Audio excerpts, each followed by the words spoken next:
বিসমিল্লাহির রহমানির রহিম। আসসালামু আলাইকুম। আর একটা নতুন ভিডিওতে আপনাদের স্বাগত। হ্যাঁ, আজকে বানাবো মাছের কাবাব। এখানে মাছ লবণ, হলুদ, আদা রসুন দিয়ে সিদ্ধ করে কাটা ছাড়িয়ে নিয়েছি। আর এখানে আলু সিদ্ধ করে ম্যাশ করে নিচ্ছি। এবার এগুলা মশলা দিয়ে কীভাবে কাবাব বানাই সব কিছু দেখতে পাবেন এই ভিডিওতে। তাই পুরো ভিডিওটা না টেনে আমার সাথেই থাকুন। আসলে আলুগুলা ম্যাশ করে নেওয়া হয়েছে। এবারে কে সব মশলা দিবে এখন দেওয়া হচ্ছে মাছ, কাটা ছাড়ানো মাছ। এখন দেওয়া হচ্ছে পেঁয়াজ কুচি, একটু দে এসে এসে দে, আচ্ছা দিস না।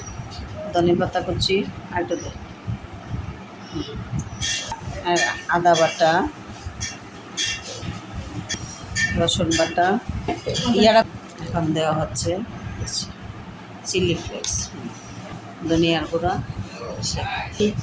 হলুদের গুঁড়া, লবণ, জিরা, একটু মরিচের গুঁড়া, একটু জিরার গুঁড়া। দেখ, একটা ডিম ভেঙে দেওয়া হয়েছে। এখন দিচ্ছি কর্নফ্লাওয়ার।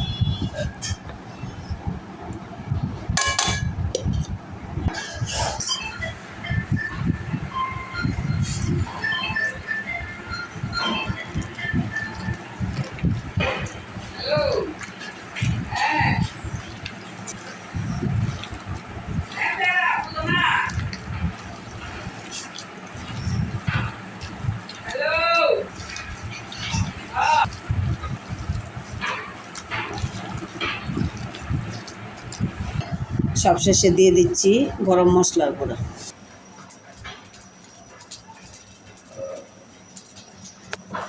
আমার বিকালে দেখি গরম করতে রয়েছে। বিসমিল্লাহ।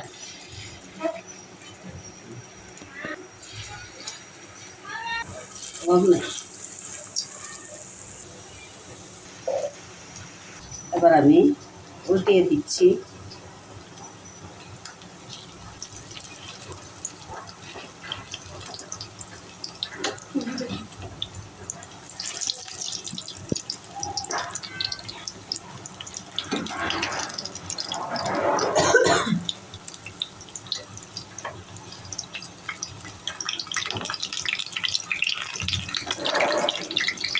চুলার নিচে এগুলো মশলা করে ভেজে নেব।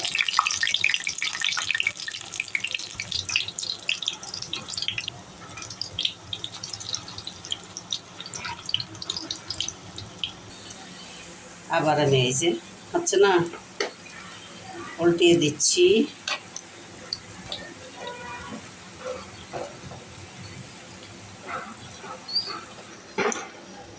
এই যে হয়ে গেছে কাবাব। আমি এগুলা নামিয়ে নিচ্ছি। দেখুন কত সুন্দর কালার হয়েছে এবং মচমচেও হয়েছে। আমি এবার এগুলাকে নামিয়ে নিচ্ছি। তেলটা ঝরিয়ে।